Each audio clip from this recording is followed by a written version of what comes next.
प्रिय विद्यार्थियों, आज हमारी चर्चा का बिंदु है फांसीवाद,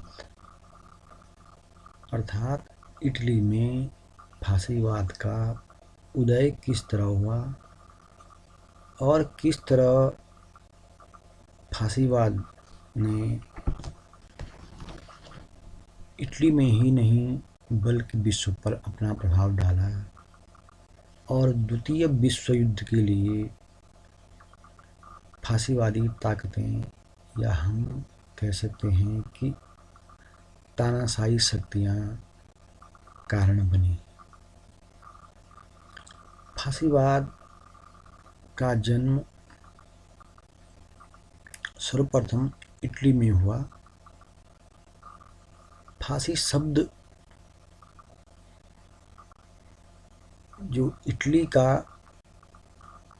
तानाशाह था बेनिटो मुसोलिनी ने 23 मार्च 1919 ईस्वी को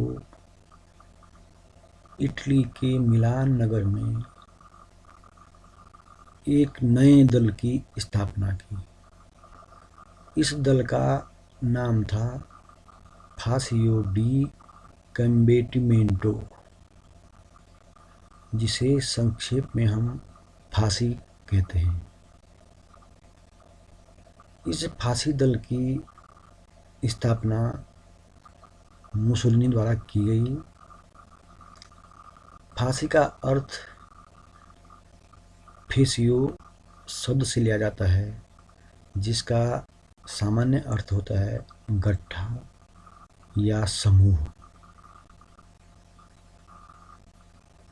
फांसी शब्द को विभिन्न विद्वानों ने अलग तरह से परिभाषित किया है, उसका अर्थ बताने का प्रयास किया है। ऐसे ही कुछ विद्वानों ने फांसी शब्द की उत्पत्ति के बारे में बताया है कि फांसी शब्द एक सियो फासेज शब्द से बना है। एक सियो फासेज फ्रांस का एक दक्षिणपंथी दल था और उस दक्षिणपंथी दल की प्रवृत्ति को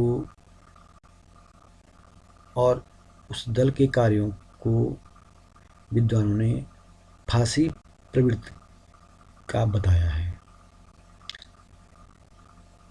तीसरा जो मत है उसके अनुसार फासिस्ट शब्द प्राचीन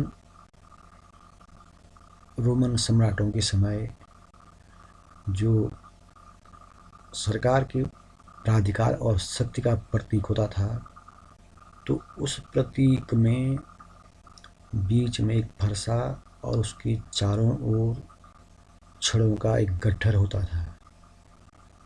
इस प्रतीक को ही फासिस्ट कहते थे। तो कई विद्वान ये मानते हैं कि जो ये शक्ति का प्रतीक फरसा और उसके इधर उधर लिपटी छड़ों का गट्ठर था, इस गट्ठर को ही फांसी कहा जाता था और इसी युद्ध के प्रतीक, या हम कह सकते हैं शक्ति के प्रतीक शब्द से फांसीवाद का उदय हुआ। इटली में फांसीवाद के उदय के कारण क्या थे, इस संदर्भ में विस्तृत अध्ययन करने पर ज्ञात होता है कि इटली में उन परिस्थितियों में फांसीवाद का उदय हुआ जब इटली की जनता में घोर असंतोष, उसकी आर्थिक दशा चरम पर थी। ऐसी स्थिति में इटली के नाकाम प्रशासन ने, अकर्मण्य सरकार ने इटली की जनता की अपेक्षाओं पर खरा उतरने का कोई प्रयास नहीं किया और इस कारण इटली की जनता एक ऐसी शक्ति की ओर आकर्षित हुई जिसने उन्हें भरोसा दिलाया कि वह इटली की अपेक्षाओं को पूरा कर सकती है, और वह शक्ति थी फासिस्ट दल की, फासीवादी दल की, और मुसोलिनी जिसका अध्यक्ष था या जिसका सर्वेसर्वा मुसोलिनी था। ऐसी स्थिति में फासीवाद के उदय के जो कारण तत्कालीन इटली में दिखते हैं, उनमें पहला कारण है इटली की जनता में असंतोष। दरअसल प्रथम विश्व युद्ध के पश्चात जो पेरिस शांति सम्मेलन हुआ, उस सम्मेलन के तहत विजेता राष्ट्रों में मात्र इटली ही एक ऐसा राष्ट्र था जिसे उसकी अपेक्षाओं के अनुसार कुछ नहीं मिला, या हम कह सकते हैं बहुत कम मिला, जो उसकी अपेक्षाओं को पूरा नहीं करता था।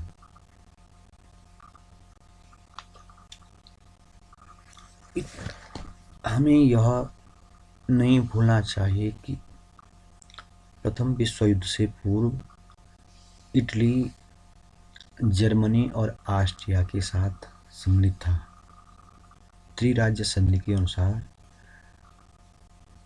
जर्मनी, ऑस्ट्रिया और इटली एक गुट में थे, परंतु यह आश्चर्यजनक था कि इटली प्रथम विश्व युद्ध में प्रारंभ में सम्मिलित नहीं हुआ और उसने तटस्थता की घोषणा की।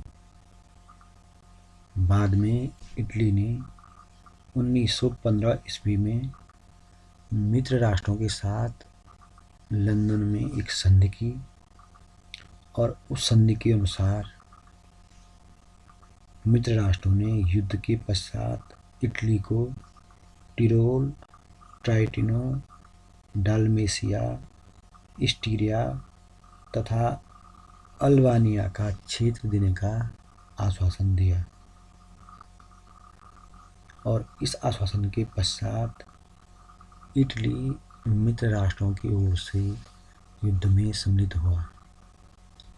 यद्यपि इटली का यह व्यवहार जर्मनी के लिए आश्चर्यजनक था, परंतु इस बारे में कहा जाता है कि जर्मनी के पूर्व चांसलर बिस्मार्क ने बहुत पहले कहा था कि इटली अवसरवादी है तथा वह कभी भी अपने निर्णय से विश्व को चकित कर सकता है।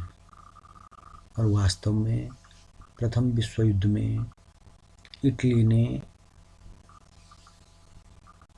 केंद्रीय शक्तियों के गुट में रहने के बावजूद बाद में प्रथम विश्व युद्ध में मित्र राष्ट्रों की ओर से भाग लिया।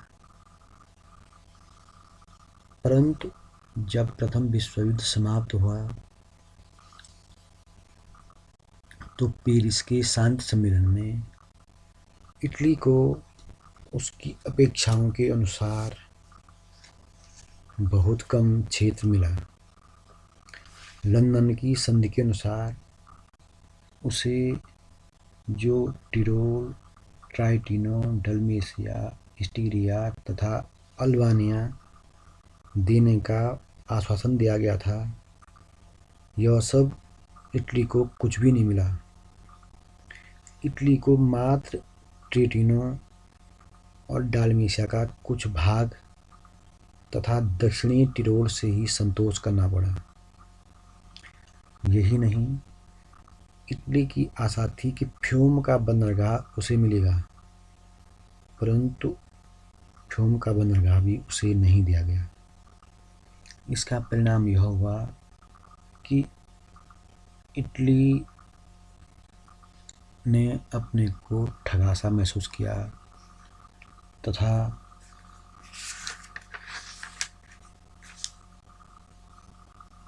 इटली ही एकमात्र ऐसा देश था जिसे पेरिस के शांति सम्मेलन से घोर निराशा हुई। अर्थात विजेता राष्ट्रों में इटली ही ऐसा देश था जिसकी अपेक्षाएं पूरी नहीं की गई, और यही नहीं, उसके साथ अपमानजनक व्यवहार किया गया। इससे इटली की जनता में घोर निराशा व्याप्त हुई और वह अपने देश की सरकार के प्रति निराश हो गई। यह असंतोष इटली में निरंतर बढ़ता गया। दूसरा महत्वपूर्ण कारण था इटली की आर्थिक दुर्दशा, जिसने इटली में फासीवाद को पनपने का भरपूर मौका दिया। इटली ने प्रथम विश्व युद्ध में अपनी क्षमता से अत्यधिक व्यय किया। इस कारण उस पर राष्ट्रीय ऋण का बोझ भी बढ़ गया था। इटली ने लगभग प्रथम विश्व युद्ध में 12 अरब डॉलर व्यय किया।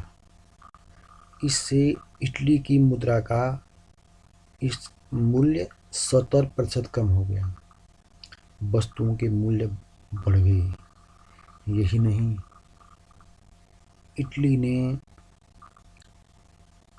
प्रथम विश्व युद्ध में 6,50,000 व्यक्ति खोए और 10 लाख घायल हुए, परंतु उसे केवल 9,000 वर्ग मील प्रादेशिक लाभ ही हुआ, जबकि उसकी जनसंख्या में 16 लाख की वृद्धि हुई। इटली ने इतना अधिक प्रथम विश्व युद्ध में व्यय किया, परंतु लाभ उसे ना के बराबर हुआ। इससे इटली में बेरोजगारी, मुद्रा अवमूल्यन, उद्योगों का पतन और राष्ट्रीय ऋण का बोझ बहुत अधिक बढ़ गया। इटली की जनता चाहती थी कि इटली की सरकार इटली की अर्थव्यवस्था को सुधारे, परंतु इटली की सरकार ऐसा करने में सक्षम नहीं थी, जिस कारण जनता ऐसी सरकार की अपेक्षा करने लगी जो उसकी अपेक्षाओं को पूरा कर सके। तीसरा महत्वपूर्ण कारण था इटली में समाजवाद का प्रचार। प्रथम विश्व युद्ध की घोर निराशा के बाद इटली का झुकाव समाजवाद की ओर हुआ और साम्यवादी रूस की बोल्शेविक क्रांति के प्रति इटली के लोगों का स्वाभाविक झुकाव हो गया। इटली में सर्वत्र लेनिन चिरंजीवी हो ऐसे नारे गूंजने लगे।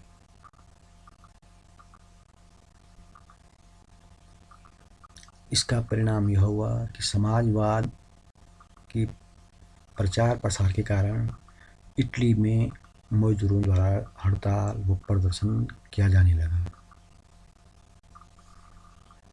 और समाजवादी दल इटली में प्रभावशाली हो गए। परंतु इटली में समाजवादी दल विभिन्न गुटों में बटे हुए थे। इन्होंने मजदूरों व कृषकों को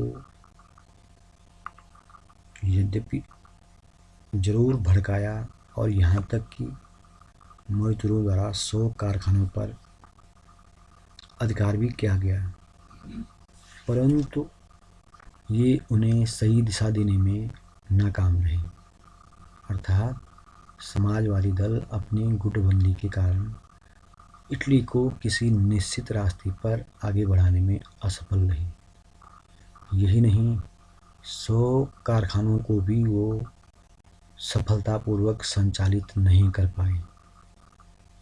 अर्थात समाजवादी दल यद्यपि इटली में अपना प्रचार करने में सफल रहा, परंतु इटली को एक सही दिशा देने में नाकाम रहा।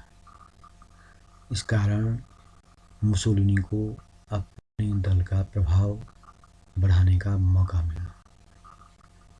चौथा महत्वपूर्ण कारण है विरोधी दलों में एकता का अभाव।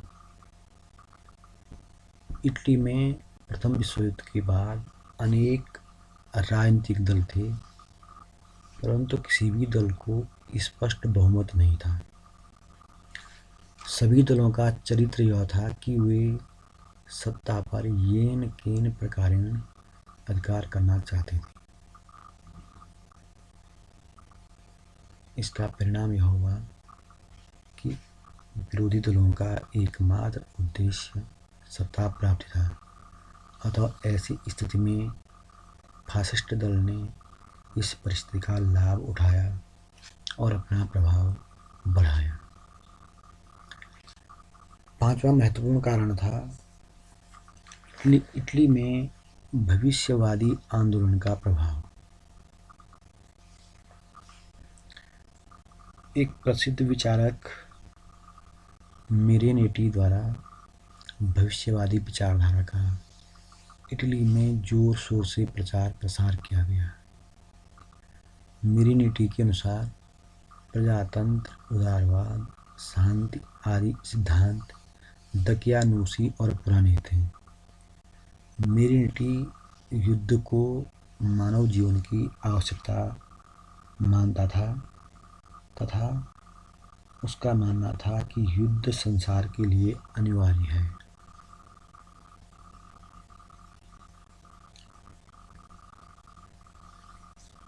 इसलिए मेरेनेटी का आंदोलन भविष्य को बेहतर बनाने के लिए युद्ध को आवश्यक समझता था और यही विचार फासिस्ट दल का भी था। मुसोलिनी स्वयं के बारे में कहा करता था कि यदि मैं आगे बढ़ूं, युद्ध में आगे बढ़ूं, तो मेरा अनुसरण करना, और यदि मैं पीठ दिखाऊं तो मुझे समाप्त कर देना। तो इस तरह भविष्यवादी आंदोलन ने भी फासिस्ट विचारधारा के लिए जमीन तैयार की। अगला कारण था राष्ट्रीयता पर आघात। प्रथम विश्व युद्ध से पूर्व यूरोप में राष्ट्रवाद का तीव्र प्रचार प्रसार हुआ। यूरोप का हर राष्ट्र अपने को विश्व में अग्रणी बनाना चाहता था तथा प्रत्येक देश की जनता चाहती थी कि उसका राष्ट्र सर्वशक्तिशाली हो व आगे बढ़े। इसलिए राष्ट्रवादी विचारों को बढ़ावा देने के कारण इटली ने ट्यूनिस पर अधिकार करना चाहा,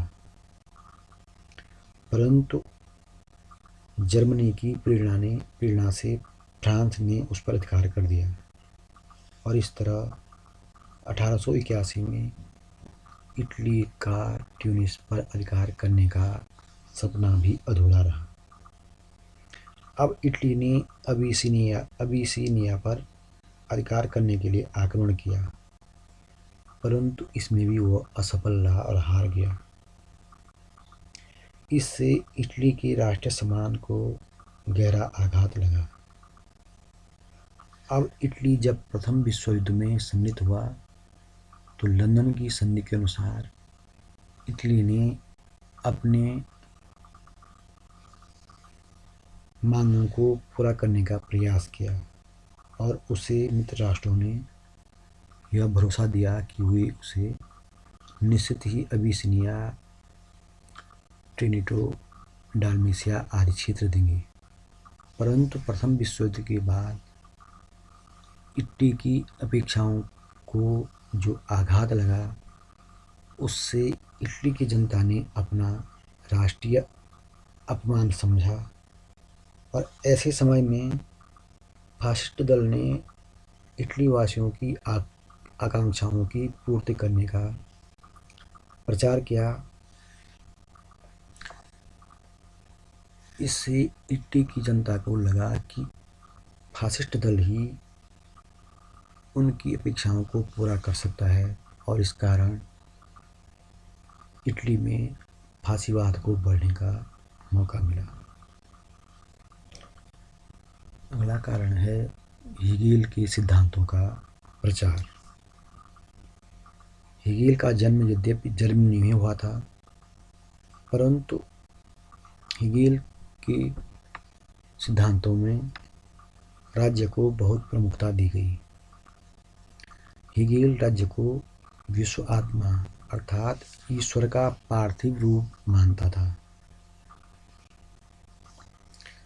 हेगेल का मानना था कि व्यक्ति के वही अधिकार हो सकते हैं जो कि राज्य उसे प्रदान करता है। राज्य के बिना व्यक्ति का कोई महत्व नहीं है।